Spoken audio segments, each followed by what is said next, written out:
He was inevitable. That's right, we are doing this giant Thanos statue, and there are a lot of pieces to it. We even got like a little Iron Man action. I got pieces over here. I got the back of his throne over here. I've got the big old chunks of his throne over here. So this is gonna be a big boy. It's gonna be one of the bigger ones I've done. The biggest I've done since the Venom statue. But we're gonna go ahead and start. I'm still waiting on the base to print, but I think I'm gonna start on the base here, and it's in like 3 different pieces. So I think I'm gonna go ahead and glue all this together, get it primed, and I'm actually gonna go ahead and prime the Iron Man parts because I feel like doing some painting, and we can go ahead and just get the Iron Man part all done. It's really just arm, body, and helmet. This is really all there is to the Iron Man that goes on the base. So we're going to go ahead and do that part. So here is the throne, and man, it did not seal up good at all, which I don't know. Whenever, if I hold it, it just wouldn't stay, but whenever you have long, flat surfaces like this, it seems like it gets warped, and it's just really hard to make them align. Like, I hate how big that gap is. And I tried holding it super, but the pressure, I just can't keep enough pressure to keep that. Some of it's going to get hidden by like his legs and stuff, so it's not going to be super noticeable. But what I am going to do is come in with my plastic putty and kind of try to fill in the lines at least and sand it down and just try to, you know, make them at least super noticeable. But I just really don't like that. I wish I could print it all in one piece, but it's just way too big. All right, here we go. Starting with something easy. Just wanted to get, I like when you can just knock something out right away. So we're going to start with the Iron Man that is on the base and is all beat up. So we started with this Army Painter Airbrush Metallic. I really like these Airbrush Metallics from Army Painter. I got a few of them for this build that I liked, but this is like a cherry, almost like a maroon. I wasn't sure how it was going to work out, so that's why I started on the back, but I actually really liked it. It kind of got that candy red, but it still looks kind of muted, which I feel like the weathered, beat up look we're going for here, it shouldn't be too poppy, so I think it kind of worked.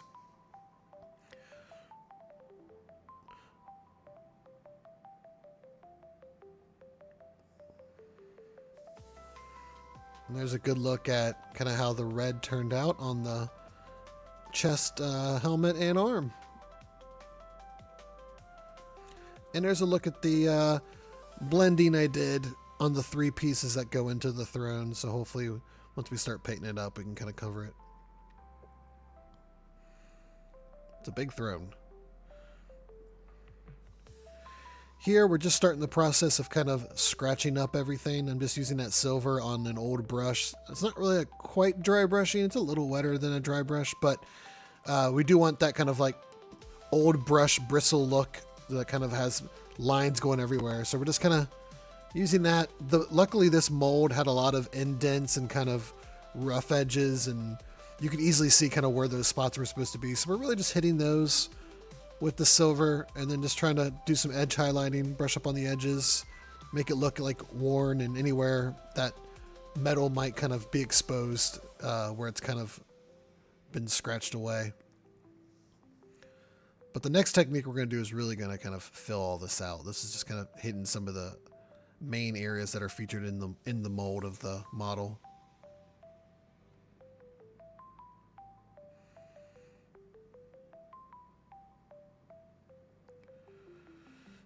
In here, just kind of putting that black gray. It's not quite black, not quite gray. We use this a bunch on the Jinx and Vi models we did, but we're just putting that right smack in the middle where his arc reactor used to be. And since there's some exposed wires, we're just going to paint those wires black and red, and then some of the silver conduit that's kind of coming out of there.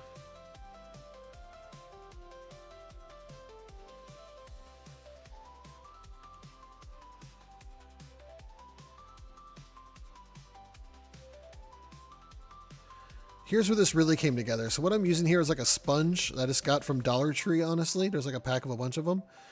Putting a little bit of silver paint on it, and then just kind of dabbing it up.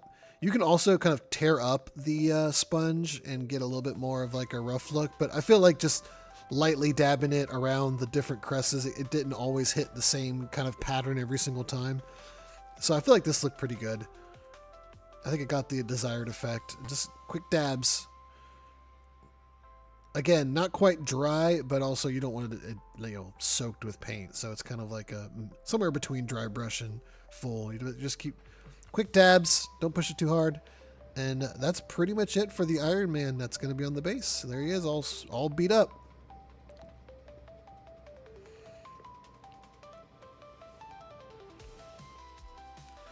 And now we're back in the airbrush booth, and we're working on the armrest of that chair that have this really kind of vibrant purple. Again, this was from that same Army Painter Metallics airbrush line, so it's meant for the airbrush. Still, it's always tricky airbrushing metallics. There's a very fine line between it being super watery or too thick, and then like the metallicness starts clogging your brush. So it's kind of tricky brushing metallics. In the end, I couldn't do anything but like full bore mode. This brush has like dials for like priming, basing. All of those though, it would just kept clogging, so I just had to go full bore and then kind of control the throttle myself to get the right amount of paint out. But it worked. Also some purple on the chair, on the backrest of the chair, so we're doing that. Just kind of freehanding this. It's going to be on the back, so I mean, I wasn't going to spend an insane amount of time trying to mask all this up. So we're just going to hit the purple areas, try to be as delicate as possible, and we'll come back in later with some brush work and just kind of sure it up.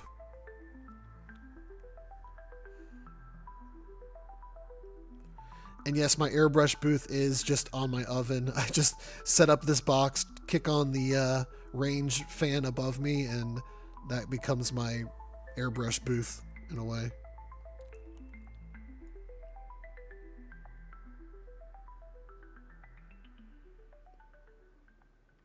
All right, so my phone died while I was doing this, but I had to come back. But I am obsessed with this blue, this kind of steel blue metallic color that I did here on the trim of the chair arms. Looks really cool. So I cleaned it up a little bit. Looking good. All right, now we're working on the back of the chair here, and this is this is crazy. This is an airbrush version chrome that I got from Vallejo. But look how good it covers with a brush. I was kind of shocked how well this, and we use a ton of this. There's a lot of like chrome trim.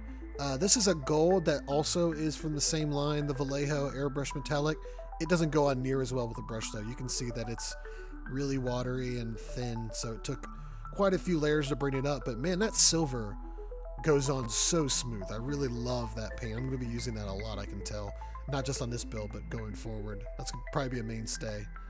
But there gives you an idea kind of what the back looks like there with that skull. All right, so here's an update on the throne. We've got the sides here and the back looking pretty cool. Here you go, the back of it. Looks really cool for being a part nobody sees. But I think what next we're going to do is put a base down on the lower part here.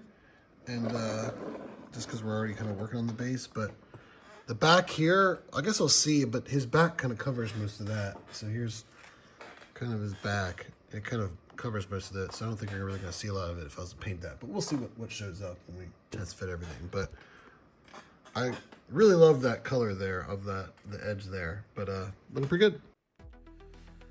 Next, working on painting the throne or the chair, whatever you want to call it. And I just put a base of like a very just kind of basic gray metallic on there.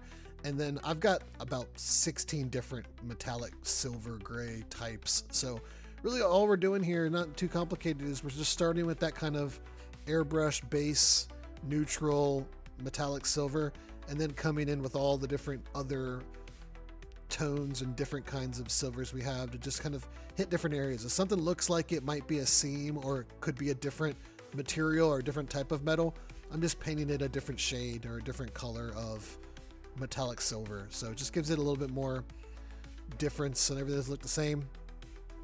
And then that like metallic blue that I love so much, I was just talking about, putting that on all these little bulbs that are sticking out the bottom of this chair. And then that silver we just talked about from the skull is what's going on all this kind of piping, all this kind of like corrugated or like tubing that's kind of all over the model is going to get this silver. You can see some of it also there. Also just doing these little bulbs that kind of stick out here. Again, you know, it's all just kind of bits and pieces and bobs and gremlies to kind of add detail to the throne. We're just making sure a lot of that stuff gets a different color or gets panel lining or something to just make it look different. And then to kind of uniformly bring the bottom of the base together with the top that has a lot of purple, I'm doing that purple. And you can see already, again, this is an airbrush base paint, so it does not go on very good with a brush, but we just let it dry and just keep layering it up, and eventually it got looking okay. And then there are some wires kind of just dangling about attached to the chair, so we're going to do those in red so they pop. And I don't think I got it, but then we came back in later with our panel liner and hit up a lot of these seams and stuff. And with that, we are going to, all of this gets to be gold. So it's going to be a little bit while here that we're in the paint booth covering with this gold. And this gold is a Vallejo airbrush gold. And it's a very kind of bronzish gold, but being how like Thanos isn't really, I wouldn't say regal. To me, I don't think he should have like a regal gold. I think this kind of close to the Warhammer gold. It's really close to kind of that Bronze Age gold that looks kind of more, I don't want to say militaristic, but looks more kind of refined or old than like a very regal, rich, goldish, yellowish gold. So if that makes any sense, I don't know. I'm just kind of talking here, but a lot of this is just like, what do you think it would be? So I mean, he's kind of like a warrior titan. So to me, the gold he's wearing should be a little bit more kind of bronzish, like, again, comparing it to Warhammer, the Warhammer golds we've done before. So that's what I went with, and I think it turned out pretty good. But at this point, we're just covering all of that stuff that it's going to be gold and gold. So it's boots. There's Jinx up on the... Whenever I start airbrushing, she loves to jump up and join me, and or even if I'm cooking. Pretty much no matter what I do, she's there to jump up and join me. So she pops in now quite a few times. But again, just trying to find that balance of thin enough to get coverage, but not so thin that it comes out super watery. Always the trick when you're spraying metallics, but that one boot, if you saw, it was maybe a little bit too watery because I kept running out and having to remix more, and I wasn't always getting the mix right, but we got it. It all ended up looking okay. I was like, see, you saw there I paused because I ran out and had to fill up. So coming back in, you'll see I masked the front where that's going to be blue. I didn't care so much about the back. I'll just throw some brush over it. Again, his back's going to be up against the backrest, so we're not going to leave it black, but I wasn't as concerned about masking it, making sure that it's clean. Same with this, you know, I don't know, I kind of regretted it, but that was just going to be way too difficult to mask, that tight area with those folds in his like, I don't know what you want to call it, skirt. So I just sprayed all that gold. And here we're coming in after taking that masking tape off with our, why is the name? Deep Prussian Blue is what it's called. And this is a really unique color. If you see in the video, it goes on like a very rich blue, but it dries as a very deep purplish blue. It's a unique color. But this is actually, I'm putting black down. So like we just talked about how I just sprayed this whole thing gold. I didn't want to put that blue directly over the gold. So we're just going to put a nice, just quick base of black over it. And now we're going in with the blue. And you can see just when it's wet how blue it is. And it dries almost a completely different color. It's kind of crazy, but I really like this color. I've used it on some other stuff. It's just a really unique, full looking color.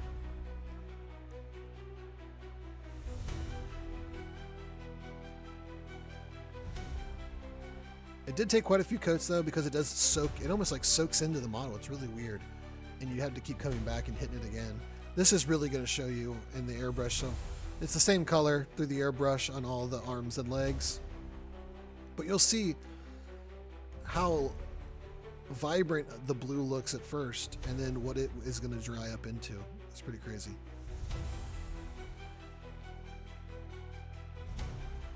I mean, you can already see as I'm going where parts are drying as I'm continuing to spray, and how varied the color changes. Kind of crazy.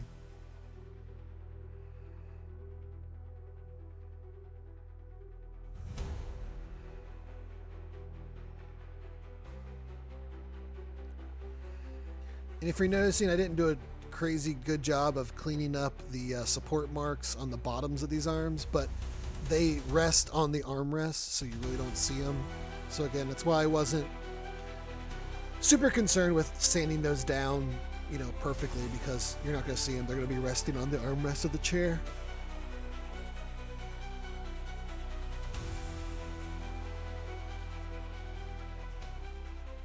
Same with the bottom of the leg there.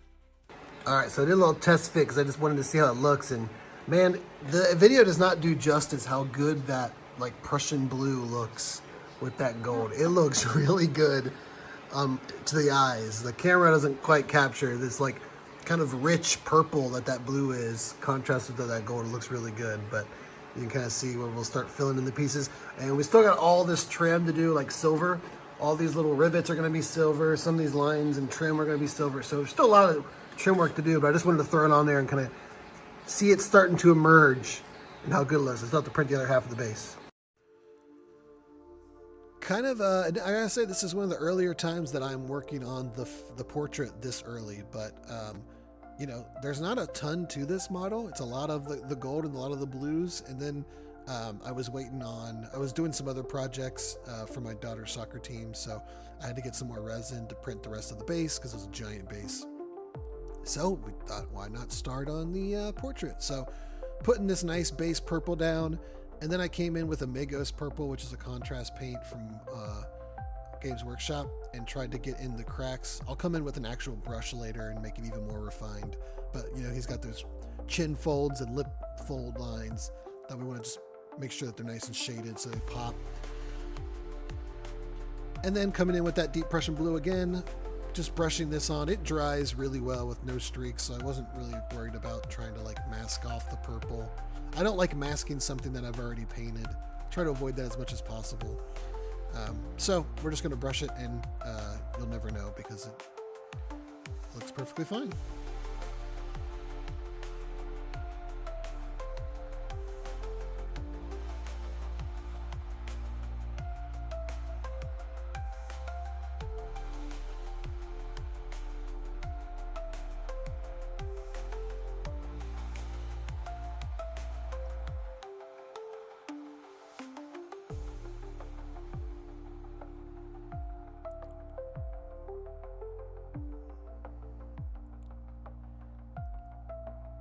And then hitting the black of his eyes. His eyes are eventually going to be red, but we want to put a nice black dark base down. We don't want to put that red directly over purple. So we're just going to hit those up. And then I'm taking the, is it like Blood Horde or something? It's a contrast paint again from Games Workshop. But again, that's what I love contrast paints for, is they work so good for stuff like that. Just putting that over the lips. So you still get the purple coming through because it's a contrast paint, so it's super thin, but it makes it a different shade. It's like a reddish. So it still looks like it's part of the same face, but obviously a different color on the inside of his lips. And then I think these are the best teeth I've ever done. And I've tried this before, but maybe it's just because it's a bigger sculpt and the teeth are so big, but painting each individual tooth as opposed to just taking your brush and just running it across the mouth because all the teeth are white. But actively painting each individual tooth so that there is that kind of break. And then later I came back in with my panel liner and did each individual tooth there on the inside. It looked really good. Here was something I was experimenting with. I didn't want to, you saw when I tried to use that gold on the skull and how thin and how many layers I had to do. So I decided to do his helmet, or his, I don't know what you would call this. I guess it's a helmet. The gold in that same Games Workshop gold we used on Titus. It's a slightly different shade than all the other golds that we used on his armor, but I don't think you can tell. Let me know when you guys see it at the end if you think you can tell a huge difference, but you can see I did some testing on the back of his head there with the other gold, and it just wasn't covering. I feel like it was going to end up looking bad trying to do 20 different layers of it to get it to cover, so I just used this gold. Again, I think it's a slightly different shade, but it's the same thing. It's a very bronzish yet gold, so it's kind of in the same family, and I think separated enough, I don't think you really notice.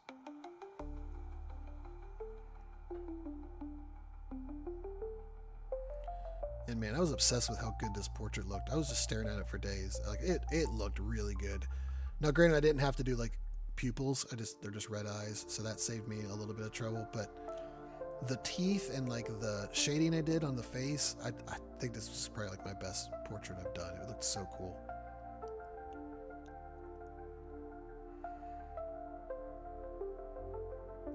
When I came back through with that Mega's purple and kind of did like his chin and all the folds in his face, and that really just brought it to life. And then the teeth, like I said, when I did that panel liner and the teeth, it looked so good, defined. Being super careful here on this really thin piping that's around the sides of his helmet here that get gold. There's a good mold line there, so it's easy to catch it, but you just got to be real careful. I didn't care so much about getting on the blue. I can just come back in later, but I was really trying to stay off the purple. I did not want to have to touch up the airbrush I did on the face.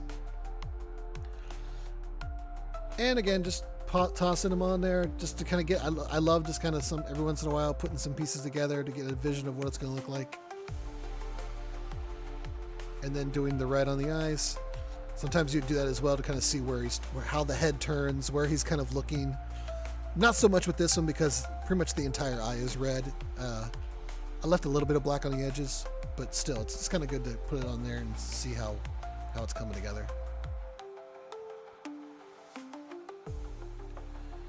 Next, we're coming back in with that airbrush silver, and like I said, it goes on a lot of stuff. And here's a tip I got for you guys. Don't get too married to like the resource image for the file. A lot of those are done digitally. So it's not like they actually painted the model. What you're seeing in a lot of those is the render of it. So there might be some areas that they did on the render that, you know, are just kind of difficult. Like this piece had so much silver trim. I don't know, I would have been here for days and it would have been really difficult. So I just kind of took the idea of what they were doing and I just kept looking at it of what looked like it was different, what looked like it might have been a different material that was like welded onto the armor or whatever, where it might be a nice line that could get edged. And I just tried to break it up and just kept trying to use that silver to try to add a little more life to it. If something looked like it needed to be a different, you know, material or a different color, then I hit it with the silver. So I didn't get too married to trying to match what was on the render. One, like I said, because it's a render. Like, you know, no one actually painted that. So sometimes there's stuff they do on there that, you know, I can't do. So just try to capture the vibe. And then on his helmet, same thing. He's got like a silver line, silver down this. All this gold had like these silver trims and all these little rivet bits that needed to be done in this kind of tubing or piping or whatever you want to call it. So there's a lot of this silver detail work on just about every piece. The skirt was probably the hardest because you see me here do it here in a minute, but that trim that runs all along the edge of the gold, there's that piping or whatever that sticks out there. You can see me trying to figure out how I'm going to come at it. And I just eventually you just got to do it. And I had to come in and touch up a lot of the blue. Again, I was more fine with running over on the blue than running over on the gold. Because the blue I brushed anyway. I didn't do airbrush. I hate when I have to come in with a brush over something that was airbrushed. Because you can immediately tell. So if I'm going to mess it up, I'd rather mess it up on the blue. But we're trying. And then again, same on the boot. This one was a little trickier. I feel like there was less obvious places to put the silver, but only having like two things be silver felt like it needed more. So I just fall back on trying to do some edge highlighting with it. Maybe look at making it is boots, so it's touching the ground a lot. So I'm trying maybe to scratch it up a little bit like I was doing the Iron Man. Just trying to not make it all gold.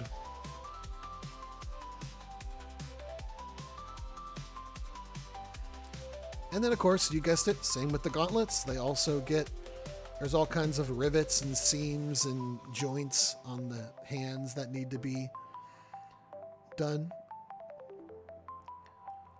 So you can see I kind of went for the joints of the fingers, putting a nice line of silver in there. again, it's really just look at it, you know? There's no right or wrong. If you're looking at it and something looks like it needs to be silver, make it silver.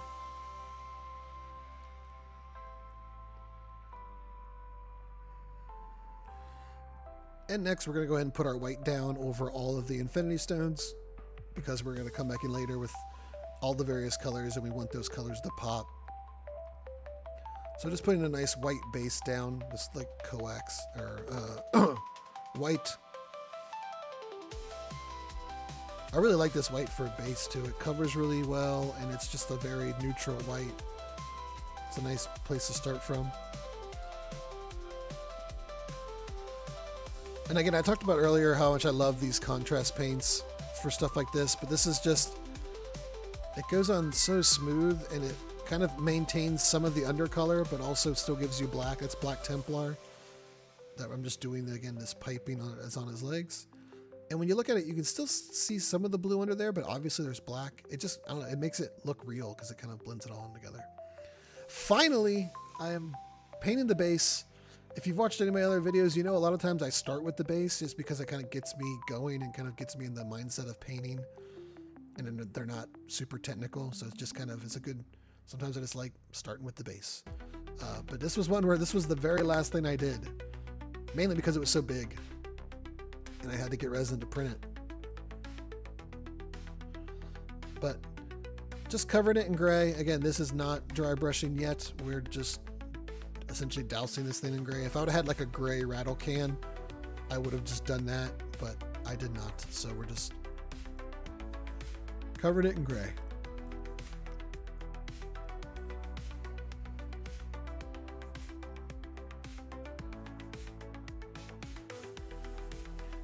One other decision I made was I didn't use any brown on this base. Other ones I've done, I usually will try to put a few brown in there, but I figured since this is like Thanos' asteroid, if we're going to think about maybe like the first Avengers Endgame cutscene where he's on the throne, when I think of like an asteroid, I don't think of dirt. So I just kept it all gray. No, I didn't do any dirt on it. But I don't know, maybe you think asteroids have dirt. That's perfect. It's up to you. But in my mind, I just think of them as all gray. All right, so next I'm coming in with a lighter gray, and now we're dry brushing. So we put that darker gray down first, and then next we're coming in with a light gray and dry brushing, catching all the edges, getting all these like nooks and crannies that exist within the rocks, just to make it look more real. You'll see I also did a dry brush of like metallic metal around the rim where there is like a metal. And next coming in with our silver to hit all these pipes that extend down from the throne. So they have to look exactly the same because they're going to match up and seam up. And you'll notice there's also a bunch of these like pipes that are extending and peeking out through the rock. So the idea being this conduit runs through the asteroid or whatever. So we got to make sure we paint all those as well.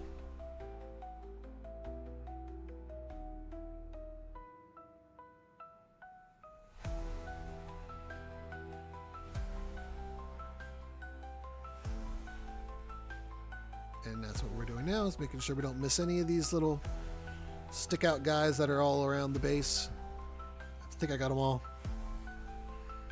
Next, again, just doing variations of the same look, never just one type of metal. I think there's about 3 different types of metallic I used on this base.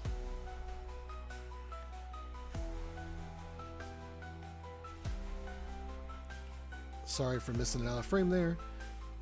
And then we're coming in with my panel liner and just hitting all this up. I'm being a little bit thicker on this one because they are on the ground, so the idea being this stuff is going to get more grimy than other parts. I love this stuff though, just dipping it in there and running with it.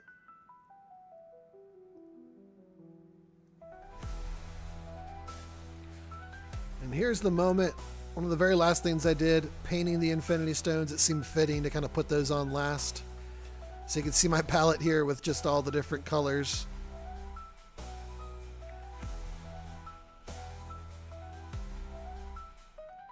And just one by one, Actually came back later and did a little bit darker. I did like a mix of these two greens. There you go. You can see me kind of mix up the darker and the lighter green to get a more kind of emerald look. That one I had to come back with a few coats. That green, that lighter green is like really, really light. I don't really like using it, but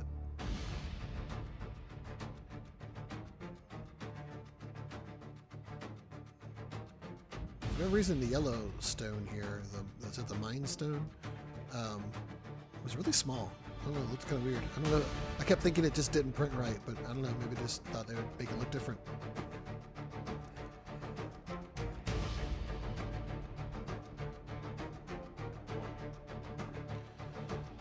And next we're coming in with, we got our one of our other favorite little tricks, the high gloss varnish. We're going to put that over all the stones so they shine. And we're going to put that over the eyes and teeth of Thanos so they kind of glisten. And with that, it's time to finally start putting this thing together. All these pieces with some handy dandy super glue.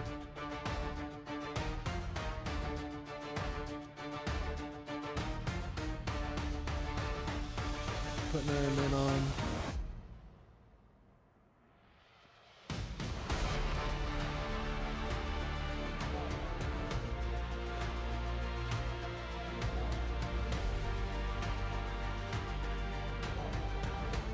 And I hate this moment. I hate waiting for paint to dry. I just want to put the stupid thing together.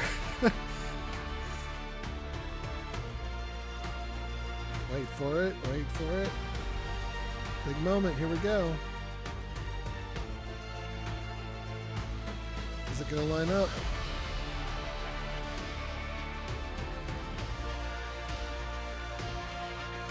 I'm having a hard time having that glue hole. I just got to put it on there.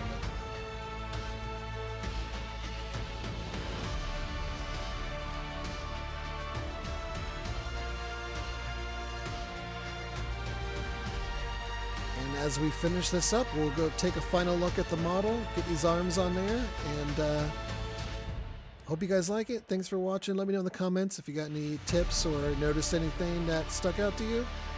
And yeah, I appreciate you guys, and see what we got coming up next.